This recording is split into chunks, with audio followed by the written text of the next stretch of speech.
जी, आज की हमारी टर्मिनोलॉजीज़ में फर्स्ट वन है social reinforcement. Social reinforcement system is mostly easily generalise into other setting. इसका मतलब ये है कि ऐसी हौसला अफ़ज़ाई बच्चों की करना जो दूसरी जगह पे भी एप्लीकेबल हो। जैसे कि शाबाश देना, जब भी आप शाबाश देंगे, कोई फीडबैक देंगे, अच्छा या बुरा, वो हर जगह जनरलाइज़ेबल होता है।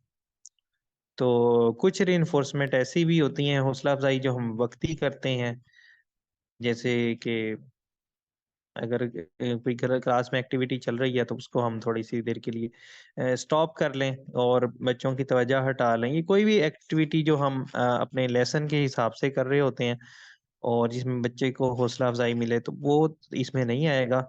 वो तमाम हौसला अफ़ज़ाई या रिइंफोर्समेंट जो हम दूसरी जगह भी एप्लीकेबल होती हैं या हर जगह वर्क करती हैं, उन्हें हम सोशल रिइंफोर्समेंट कहते हैं।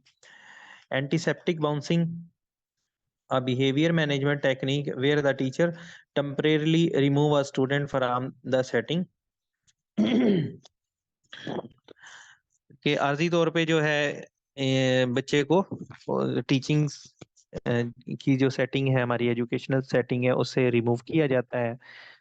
Late a student get a drink of water, कि बच्चे को कहती है जाओ पानी पी के आओ, to give a student time to regain composure and control his or her behaviour, ताकि अगर उसका जो बिहेवियर है और अटेंशन वो डाइवर्ट हो रहा है और वो फ़ोकस नहीं कर पा रहा, तो उसको थोड़ा-सा टाइम दे दें तो वो उसकी जो मेंटल फटीग है या थकावट है वो दूर हो जाए और वो दोबारा से अपनी अटेंशन अपने सबक पे या अपने लेसन लेक्चर पे देना शुरू कर दे।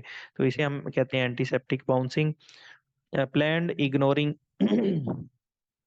It is a intentional lack of attention to a specific behavior with the intention of eliminating behavior, कि हम किसी बिहेवियर को जान के इग्नोर करना ताकि वो बिहेवियर ख़त्म हो जाए। इसे हम कहेंगे प्लान इग्नोरिंग, यानी कि जानबूझ के इग्नोर करना। डेवलपमेंट ऑफ माइलस्टोन, माइलस्टोन का मतलब है कि कोई टारगेट वगैरह। Developmental milestone, it is a set of functional skill, ये फंक्शनल स्किल का सेट है और एज स्पेसिफिक टास्क या वक्त उम्र के लिहाज से कोई खास काम that children can do at certain age range, जो काम वो एक खास उम्र में जाके करते हैं उसे हम कहते हैं। मिसाल के तौर पे कॉग्निटिव, ये एक साइकोलॉजिस्ट हैं पियाजे, उन्होंने कॉग्निटिव डेवलपमेंट की थ्योरी दी है। तो उन्होंने बताया है कि 2 साल की उम्र में बच्चा ये काम कर सकता है, फिर 7 साल की उम्र तक ये काम कर सकता है और 11 साल की 7 से 11 साल की उम्र में उसकी तीसरी स्टेज है और चौथी स्टेज में जाके वो बिल्कुल मैच्योर हो जाता है 11 साल से अबव, उसका दिमाग जो है वो प्रॉपरली वर्क करने लग जाता है। तो उसकी अगर हम दोबारा तीसरी स्टेज की बात करें। जी, ये दोबारा बताना शुरू से। मैंने एक थ्योरी का ज़िक्र किया है, कॉग्निटिव डेवलपमेंट की थ्योरी है, जीन पियाजे ने दी है। तो उन्होंने एक जो दिमाग की डेवलपमेंट कैसे होती है, ठीक है? कॉग्निटिव डेवलपमेंट कैसे होती है, उसके ऊपर थ्योरी दी है। उसमें उसने 4 स्टेजेस में उसको डिवाइड किया था। वो हम पढ़ेंगे जब साइकोलॉजी में जाएँगे ना, तो थ्योरी बड़ी इम्पोर्टेंट है वो। ठीक है। तो उसमें हाँ जी, उसमें उसने जो जैसे तीसरी स्टेज है ना, उसमें उसमें दिया है कि इस उम्र में जाके बच्चे चीज़ों की तरतीब लगाना सीख लेते हैं। उसकी क्लासेस में डिवाइड करना सीख लेते हैं, उनको अरेंज करना सीख लेते हैं। या ये जो हमारा क्वेश्चन होता है, जैसे ए बराबर है बी, बी बराबर है सी, तो इसका मतलब है ए बराबर सी के है। तो ये रूल जो है अप्लाई होने लग जाता है। इससे पहले वो की उम्र में वो इस तरह के कॉम्प्लिकेटेड टास्क बच्चे नहीं सीख पाते। तो ये उनकी एक डेवलपमेंटल स्टेज है, फंक्शनल स्टेज है। अब यहाँ तो हमने दिमाग की मिसाल ली है, कोई भी फंक्शन हो सकता है। इस तरह की हम कहते हैं डेवलपमेंटल माइलस्टोन उसने अचीव कर लिया है या अचीव नहीं किया है। Community based rehabilitation CBR, giving an opportunity to person with disability to learn skills such as transportation, shopping, eating वगैरह। in the actual setting in which those skill will be used refer to CBR। CBR किसे कहते हैं कि बच्चों को, disable बच्चों को जो ट्रांसपोर्टेशन की, शॉपिंग की, कोई भी काम, जित ईटिंग वर्क वगैरह करने की जो अपॉर्चुनिटी देना, उनको सिखाना, ताकि वो एक्चुअल सेटिंग में वो काम कर सकें। ये कि अगर बच्चों को लेन देन सिखाना है तो वो शॉपिंग है, एटिकेट्स, खाने के एटिकेट्स सिखाना, उसमें वो ईटिंग में आ जाएगी। उसके बाद एक्सेलरेशन। एक्सेलरेशन का मतलब ये है कि जैसे स्पीड को तेज करना, change in speed is called acceleration. Student are placed in grade level ahead of their age peer in one or more academic subject. कि ये एक ऐसा तरीका है जिसमें हम बच्चे को उसके लेवल से जो है ग्रेड अहेड, आगे कर देते हैं ये हमने किसी पहले भी एक पढ़ा सब्जेक्ट में या एक से ज्यादा सब्जेक्ट में। जी ये हमने पहले भी पढ़ा था मेरे ख्याल में। जी जी जी जी, यहाँ तक हमने पहले पढ़ा था। तो किसी एक सब्जेक्ट में हम आगे कर देते हैं, इसे हम एक्सेलरेशन कहते हैं। उसके बाद हमारी ये आ गया है SQ3R टेक्निक्स। ये रीडिंग टेक्निक है। SQ3R बहुत इंपॉर्टेंट क्वेश्चन है। इसमें ज्यादातर इन 3R का क्वेश्चन पूछा जाता है कि इसकी आपको ये वर्डिंग पता होनी चाहिए। Method which include survey. S का मतलब है सर्वे, Q का मतलब है क्वेश्चन, रीड का मतलब है ये 3R का मतलब है रीड, रिसाइट, रिव्यू। ये रीडिंग पैसेज है, यानी कि पढ़ने का एक तरीका है। इसमें होता क्या है कि आप पहले ओवरव्यू करते हैं उसका, कि इसमें ये मैं आपको SQR दिखा भी देता हूँ। SQ3R technique.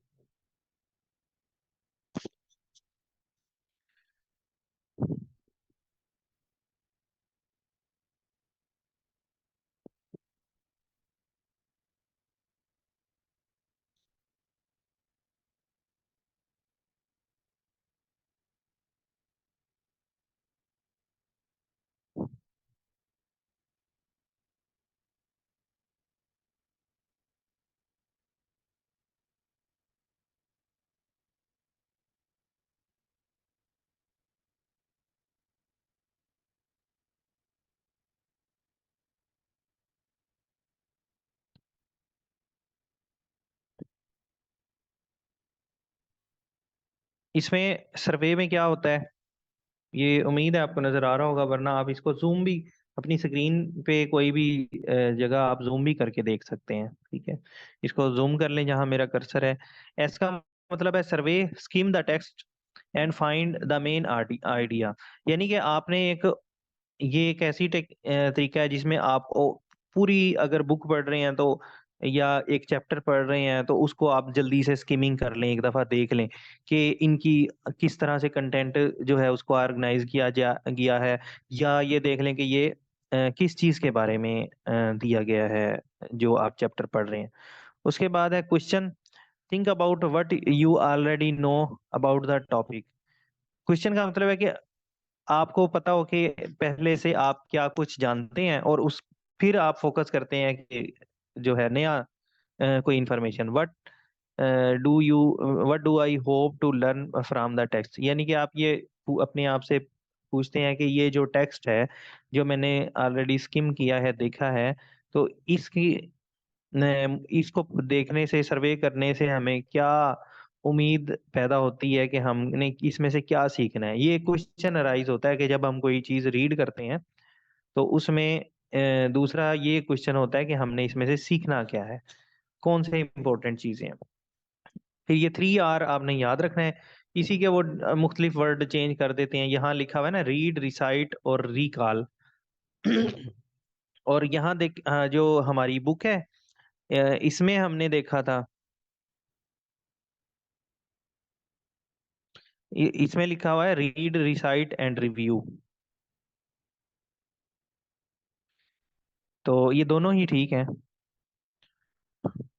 कहीं इसको रिकॉल कह देते हैं और कहीं रिव्यू कह देते हैं। इसमें भी अच्छा, रीड का मतलब है look for the answer of your question, कि जो आपने ये सोच लिया है कि आपने क्या पढ़ना है, आपने किस चीज के बारे में पढ़ना है, आपका फोकस क्या होगा, तो आपने फिर इसको पढ़ना शुरू कर देना है, प्रॉपर रीडिंग। और रिसाइट का मतलब है ऊंची आवाज से पढ़ना। Consider what you want to remember from the, क्या आप इसमें से क्या याद करना चाहते हैं, उन चीजों को रिसाइट कर लें, याद कर लें। और रिकॉल या रिव्यू एक ही बात है, इसका मतलब है कि दोहराई करना, कि जो कुछ आपने सोचा है उसके बारे में आप दोबारा से सोचें, थिंक करें, उसको दोबारा याद करने की कोशिश करें। तो ये SQ3R टेक्निक है, जो रीडिंग, ये बड़ी इफेक्टिव रीडिंग टेक्निक है।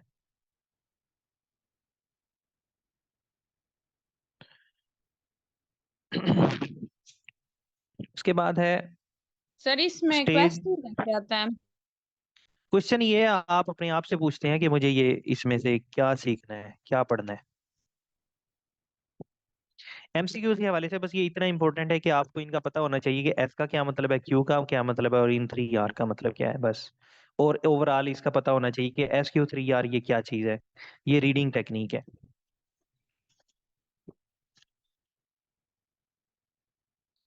Stage of writing, stages of writing. और यानी कि पहले आप प्री राइटिंग करते हैं, उसके बाद एक ड्राफ्ट तैयार करते हैं, फिर उसको रिवाइज करते हैं, फिर उसको एडिट करते हैं, और उसके बाद मिलाकर आप पब्लिश कर देते हैं, जो आपकी एक्चुअल जो आप लिखना चाहते हैं उस स्टेज में आ जाता है। ये समझ आ गया होगा उम्मीद है। स्टेजेस ऑफ राइटिंग यानी कि स्टेजेस हैं, पहले प्री, फिर एक ड्राफ्ट होता है जो फाइनल नहीं होता और उसमें एडिटिंग की गुंजाइश होती है, फिर उसको हम रिवाइज करते हैं, फिर उसको एडिट करते हैं, उसमें जो गलतियां हैं उसको रिमूव करते हैं, और आखिर में फिर हम फाइनल जो अपनी राइटिंग है वो लिख देते हैं। ये हमारी स्टेजेस ऑफ राइटिंग है। ये अमूमन फॉर्मल राइटिंग में इसको जाहिर है यूज किया जाएगा। टाइप ऑफ रीडिंग कंप्रीहेंशन, जो पैराग्राफ है रीडिंग कंप्रीहेंशन, उसकी क्या टाइप है। लिटरल, लिटरल है। रिकॉल डिटेल्स, जो इसमें लिटरल का मतलब होता है कि वर्ड बाय वर्ड उसको देखना और वर्ड के ओरिजिन को देखना, ये लफ्ज कहाँ से निकला है। यहाँ बात है रिकॉल डिटेल्स, यानी कि आप उसकी डिटेल को जो डिटेल है उसको याद करें, देखें कि उसमें क्या क्या इंफॉर्मेशन है। इन्फ्रेंशियल का मतलब है काज इफेक्ट या प्रिडिक्ट। काज इफेक्ट का मतलब ये है कि आप एक चीज की वजूहात जानते हैं और फिर उसका इफेक्ट सोच रहे होते हैं। मिसाल के तौर पे आपने एक पैराग्राफ पढ़ा है, उस पैराग्राफ में मुख्तलिफ चीजें जो हैं कुछ बताई गई हैं, मुख्तलिफ इंफॉर्मेशन बताई गई हैं। उस इंफॉर्मेशन के बाद में उसके असरात बता रहे होते हैं कि उसकी वजह से ये असरात आ रहे हैं। तो इसे कहते हैं काज एंड इफेक्ट या प्रिडिक्ट। प्रिडिक्ट का मतलब पेश गोई करना। एवेल्युएट क्रिटिकल थिंकिंग को कहते हैं। एटीट्यूड यानी कि एवेल्युएशन, एवेल्युएट का मतलब है ओवरऑल हम पूरे पैराग्राफ में किस नतीजे पे पहुंचे हैं और उसको हम किस नजरिए से देख रहे हैं, इसे कहते हैं एवेल्युएट करना। ये कोई इतना, ये भी इतना ज्यादा इंपॉर्टेंट नहीं है MCQs के हवाले से। ये 136 मॉडल, इसको देख लें, ये भी एक मॉडल है बच्चे की स्क्रीनिंग के हवाले से। और आखिर में हम इसमें अर्ली इंटरवेंशन प्लान करते हैं। इसमें स्क्रीनिंग एट 1 मंथ, 1 महीने के लिए स्क्रीनिंग की जाए, 3 महीने तक उसको डायग्नोस किया जाए, और 1, 3 और 6 का मतलब आ गया 6 माह के लिए अर्ली इंटरवेंशन का पीरियड है। तो इसको याद रख लें, ये इंपॉर्टेंट है। 6 मेजर प्रिंसिपल ऑफ आइडिया, इसमें आएगा जीरो रिजेक्ट। ये इसको मैंने असाइनमेंट भी दी थी। तो यानी कि 6 पिलर्स जब हम आइडिया के बारे में पढ़ रहे थे, कि 6 पिलर्स कौन से हैं, 6 प्रिंसिपल कौन से हैं आइडिया के।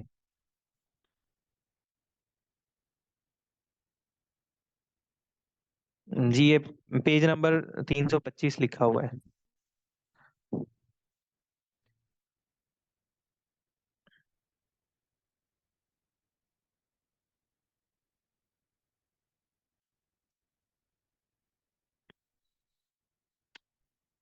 6 पिलर्स में नंबर 1 है जीरो रिजेक्ट।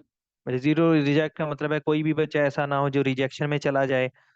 बच्चे को तलाश करना और उसको स्पेशल एजुकेशन की तरफ लेके आना। Protection in the evaluation process, जो एवेल्युएशन प्रोसेस हो रहा है उसमें भी उसकी केयर की जाए।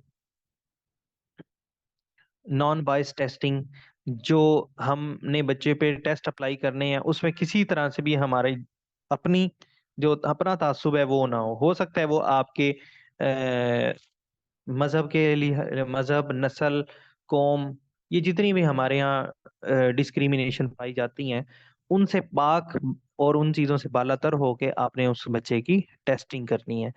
Free and appropriate public education, आपने मुफ्त और अप्रोप्रिएट पब्लिक एजुकेशन जो वो प्रोवाइड करनी है। लीस्ट रिस्ट्रिक्टिव इन्वायरमेंट, इसका हम पहले जिक्र कर चुके हैं। ड्यू प्रोसेस प्रोसीजर, इसमें है प्रोसीजरल सेफगार्ड, यानी कि बच्चे और उनके पेरेंट्स को उसके राइट्स के मुतालिक बताना कि उसके स्पेशल, अगर वो स्पेशल है तो उसके क्या राइट्स हैं और किस तरह से उसकी डॉक्यूमेंटेशन हो सकती है।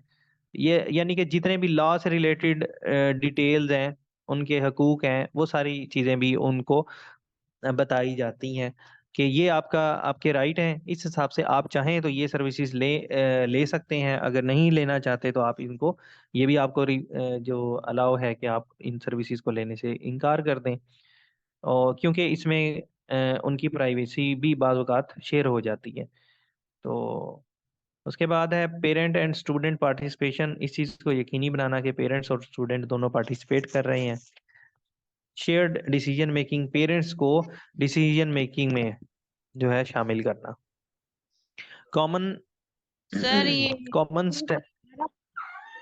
सर ये जी, टू का दोबारा बताना एक मरतबा। Protection in the evaluation process, non biased testing, इसका मतलब ये है कि बच्चे को किसी भी नस्ल परस्ती हो गई, किसी भी जो हमारी डिस्क्रिमिनेशन है, इम्तियाज है, जो हमारे माशरे में तकसीम है, वो मज़हब के लिहाज से भी हो सकती है। हो सकता है वो किसी और मज़हब से ताल्लुक़ रखता हो जो आपको पसंद ना हो, या किसी और मसलक से हो सकता है, या किसी कौम से हो सकता है। बाज़ औक़ात हमारे यहाँ ये भी तफरीक होती है, ये ऊंची ज़ात का है, ये नीची ज़ात का है, ठीक है, कोई कोई अमीर है, कोई गरीब है। तो इन तमाम चीज़ों से बालातर होके आपने एवेल्यूएशन प्रोसेस करना है और उस प्रोसेस में ठीक है बच्चे सर। को तहफ़्फ़ुज़ देना है। तो ये आ गया common step to prevent disabilities, इसमें proper and early medical care, appropriate mother and child nutrition, ये कौन कौन से स्टेप हम ले सकते हैं जिसकी वजह से डिसेबिलिटी जो है बच्चे उससे बचा जा सके। तो ये जनरल चीज़ें हैं, ये पेपर के हवाले से इम्पोर्टेंट नहीं है। अच्छा, आज मैं पेपर का जिक्र बार बार इसलिए कर रहा हूँ क्योंकि बहुत जल्द जो है ना, उम्मीद से पहले मैनेजर स्पेशल एजुकेशन 17 स्केल का टेस्ट उन्होंने अनाउंस कर दिया है 12 डेट को। तो मुझे लगता है कि शायद आप लोगों का भी टेस्ट का प्रोसेस इस महीने के एंड से स्टार्ट हो जाए। तो इसलिए कोशिश करें कि जितना हो सके आप अपने सब्जेक्ट को डिटेल से पढ़ें, और डिटेल से पढ़ने का मतलब ये है कि आप सब्जेक्टिव से ज़्यादा ऑब्जेक्टिव को फोकस करें। सब्जेक्टिव के कंसेप्ट आपके क्लियर होने चाहिए और ज़्यादा से ज़्यादा एमसीक्यूज याद करें, ऐसे कि कोई भी एमसीक्यूज ऐसा ना हो जो आपको आता ना हो। कम कर लें लेकिन ऐसे याद करें कि मैक्सिमम आपको याद रहें, उनकी दोहराई बार बार करें। इसमें proper and early medical care है, appropriate mother and child nutrition, माँ और बच्चे की न्यूट्रिशन जो है वो अप्रोप्रिएट होनी चाहिए। एडवांस इन मेडिकल ट्रीटमेंट, उनके इलाज मुआलजे में एडवांसेस होनी चाहिए, जदीद इलाज तरीके से इलाज होना चाहिए। जेनेटिक काउंसलिंग फॉर फैमिलीज, बच्चों की फैमिलीज की जेनेटिक काउंसलिंग की जानी चाहिए, क्योंकि बहुत सारी बीमारियां जैसे थैलीसीमिया या और भी डिसेबिलिटीज हैं, या कजन मैरिज के जितने भी इश्यूज हैं, तो उनसे बचा जा सके, क्योंकि ये भी जेनेटिक इश्यूज भी हमें पता है कि ये डिसेबिलिटी का बाइस बन सकती है। टेस्ट सच एज पेक्यू और एमनियोसेंटिसिस, ये टेस्ट हैं, ये टेस्ट करवाने चाहिए। तो इनकी आप डिटेल देख लीजिएगा, ये मैं देखना भूल गया हूँ। तो इन्वायरमेंटल इम्प्रूवमेंट्स और early intervention program, parent training program, elimination of childhood disease, trauma and एक्सिन,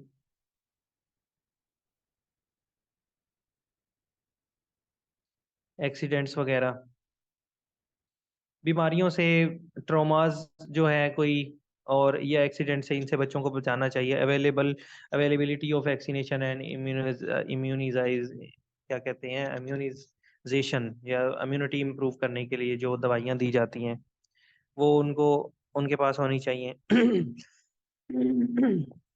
इसके बाद है टीमिंग। टीमिंग का मतलब ये है कि वो तमाम प्रोफेशनल्स जो इसके लिए अपनी खिदमात सर अंजाम देते हैं, स्पेशल सर्विसेज देते हैं।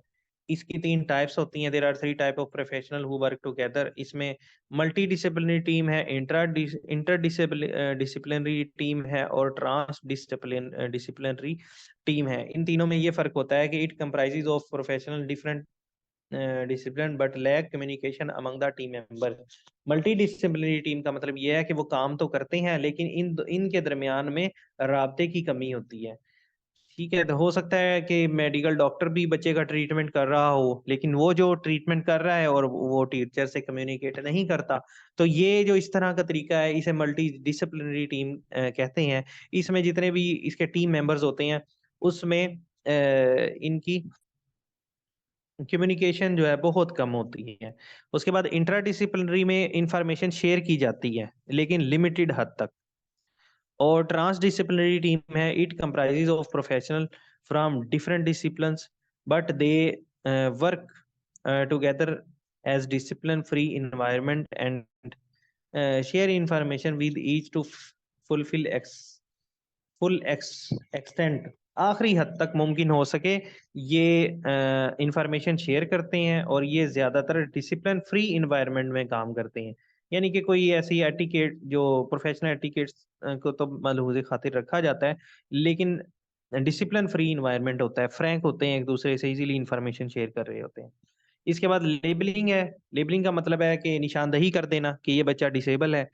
उसमें उसके कुछ फ़ायदे भी हैं, नुकसानात भी हैं। Labeling is required to be included for special education under the current law. To receive special education service, a child must be identified as having disability.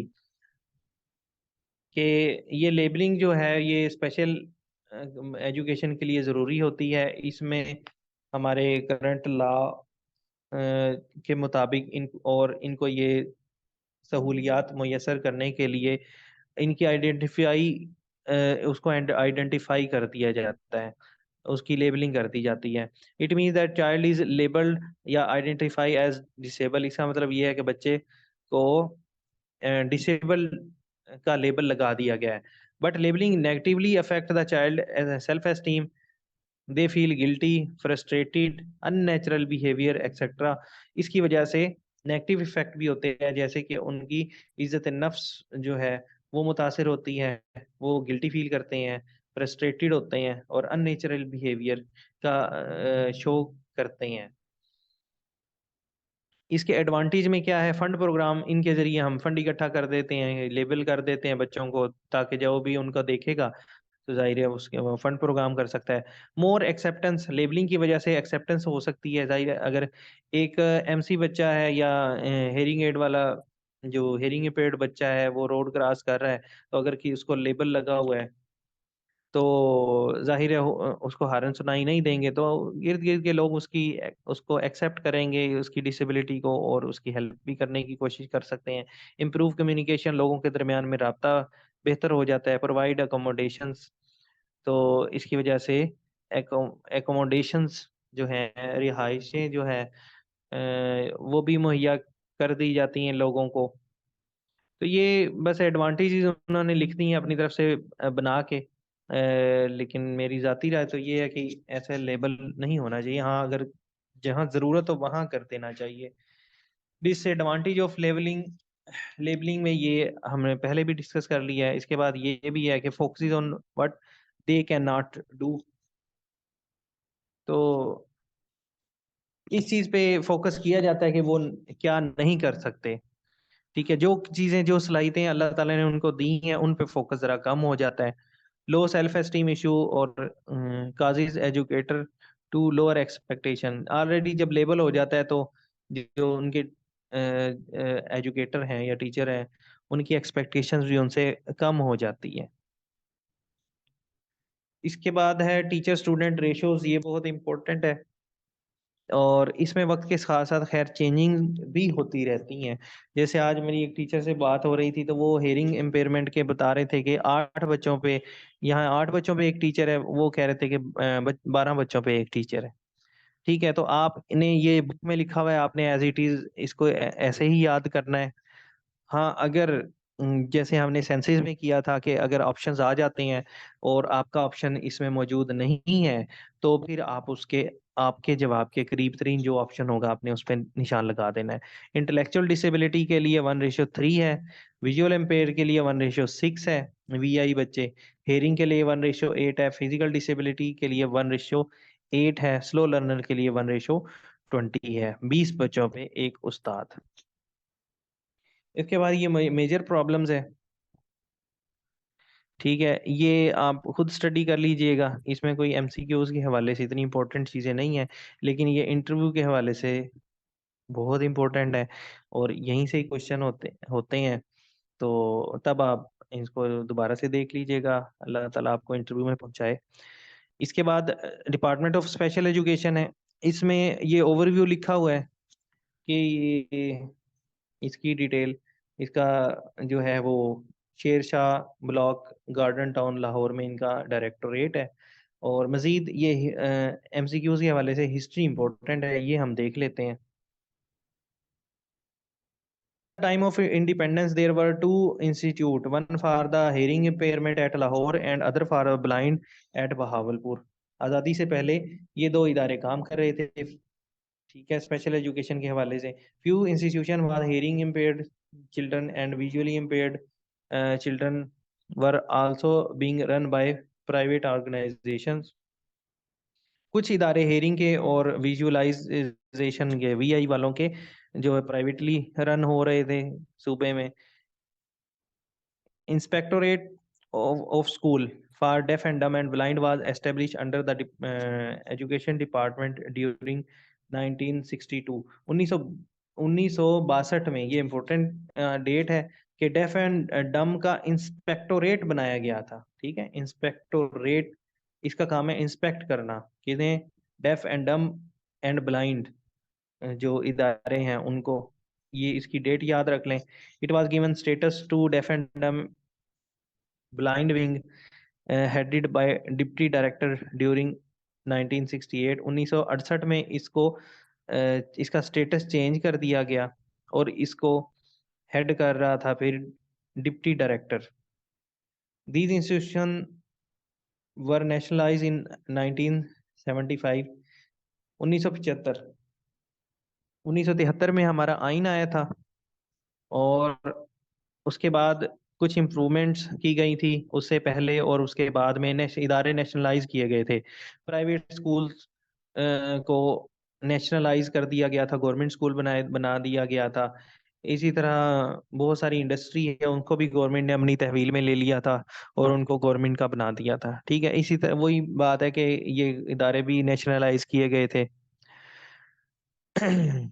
तो इसमें मार्शल लॉ लगा था इसका सदर ज़ियाउल हक का और उसकी रिफॉर्म्स जो उसने की थी, रेगुलेशन लेके आया था MLR 118, इसके तहत इनको नेशनलाइज कर दिया था।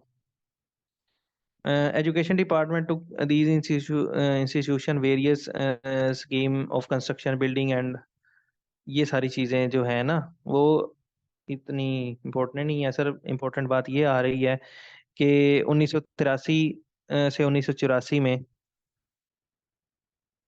Directorate of special education Punjab was attach department of education department. 1983 और 84 में डायरेक्टोरेट जो था स्पेशल एजुकेशन का वो एजुकेशन डिपार्टमेंट से अटैच डिपार्टमेंट था, ठीक है? अलग से नहीं था इसका डायरेक्टोरेट। और अलग से हमने कब पढ़ा था? 1985 में जाके ये अलग से